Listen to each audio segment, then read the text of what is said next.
Біләгізме, достар, бұл қыдықай сұлпыларда қатнашырға болғас, бір янден келдіғыл өфі деген маршрут асырға ойлағандар. Фәрхат ағай, бір янден бит өдері бір автобус болып келділер. Шуны ишеткәндәрдер? Келдіғыл Бүрияк районының ең төпкіл ауылдарының бірі. Төпкіл тигез, әлі неме ойламағыз.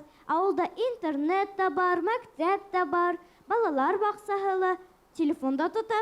Әқішқығын балалар мәктәпке саңғы, сана тұтып баралар, сүнкі олардың мәктәптері тау башында орынлашқан.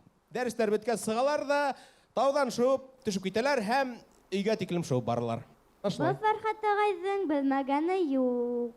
Қаршы алығыз Азалия Билалова, Бүриян районы. Қаршы алығыз Азалия Билалова!